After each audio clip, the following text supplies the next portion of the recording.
कुछ समय पहले एक प्रोग्राम में एक लेडी ने मुझसे पूछा कि ऐसा क्यों होता है अक्सर कि वो तो अच्छा काम करती है, लोगों की भलाई करने की कोशिश करती है, लेकिन उसके बदले में जब उसकी बारी आती है तो उसके साथ कुछ भी अच्छा नहीं होता। लोग हमेशा उसके साथ बुरा सलूक ही करते हैं। और ये प्रश्न जो है वो सिर्फ उस औरत का नहीं है, इस तरह के प्रश्न जो हैं वो हमारे समाज में कई लोग लेकर घूमते हैं कि वो तो अच्छा काम करते हैं लेकिन उनके साथ हमेशा बुरा होता है। तो इस चीज़ को हमें समझना होगा कि देखिए इस संसार में एक हिडन इंटेलिजेंस है जिसे छुपी हुई बुद्धिमत्ता कहा जा सकता है।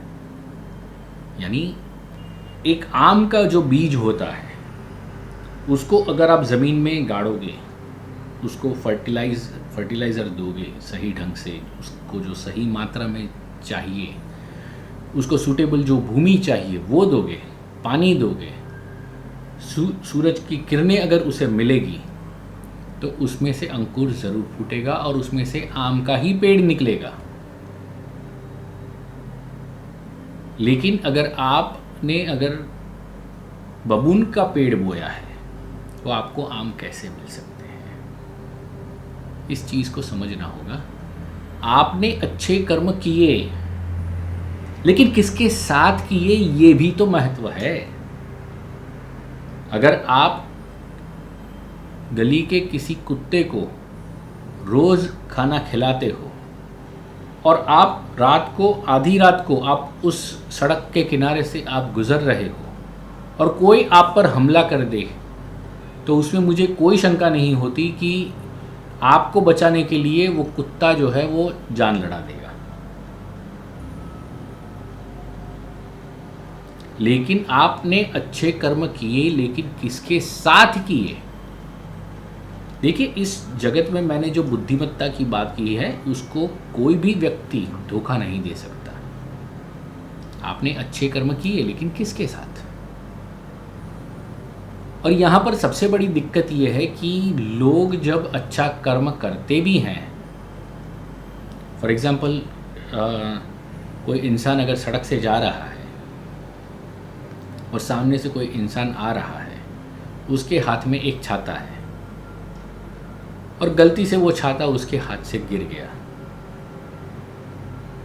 तो उसे लगा कि ये छाता उठाकर उस व्यक्ति के हाथ में दे देना चाहिए। तो वो छाता उठाकर उस व्यक्ति को उसने लौटा दिया। लेकिन अगर वो व्यक्ति उस छाते को लेकर बिना कुछ कहे वहाँ से चला जाए तो एक आम इंसान, सिविलाइज्ड आदमी को बहुत बुरा लगता है कि कैसा बदतमीज़ इंसान है कि मैंने उसको छाता उठा कर दिया और उसने मुझे थैंक यू तक नहीं कहा, मेरा शुक्रिया तक अदा नहीं किया। दिक्कत यह है कि आप अगर किसी की मदद करते भी हो तो उसके बदले में आप चाहते हो कि आपको उसका रिवॉर्ड मिले, और जब आप सोचते हो कि रिवॉर्ड मिले और अगर रिवॉर्ड ना मिले तो आप दुखी हो जाते हैं। तो सारे दुखों का जो मूल जो है वो अपेक्षा है। आप अच्छे कर्म इसलिए कर रहे हो कि आपको उसके बदले में कुछ मिले, तब तो वो कर्म सार्थक नहीं हुआ। तो मैं यहाँ पर ये कहना चाहता हूँ कि जो अगर आप इस तरह की मनोदशा में हैं कि आप सोचते हैं कि आप बहुत अच्छा कर्म करने की कोशिश करते हैं, उसके बावजूद आपके साथ बुरा होता है, तो मैं यही कहूँगा कि इस दुनिया में जो हिडन इंटेलिजेंस है उसको आप धोखा नहीं दे सकते। और जो कोई भी कर्म आपने किए हैं, किसके साथ किए हैं, ये भी महत्व रखते हैं। अगर आप किसी सांप को दूध पिलाएंगे और रास्ते पर जाते वक्त अगर आपका पैर उसकी पूंछ पर पड़ा तो वो आपको काटेगा, क्योंकि काटना उसका स्वभाव है। लेकिन अगर आप कुत्ते को खाना खिला रहे हो और रास्ते से जाते वक्त अगर उस कुत्ते के ऊपर आपका पैर पड़ जाए तो वो आपको नहीं काटेगा। और यही कारण है कि इंसान को कर्म तो निरंतर करना ही होता है। तो यहाँ पर गीता में जो भगवान श्री कृष्ण ने कहा है, तू कर्म कर और फल की इच्छा मत कर, ये बात जो है यहाँ पर साफ तौर पर हमें समझ में आ सकती है।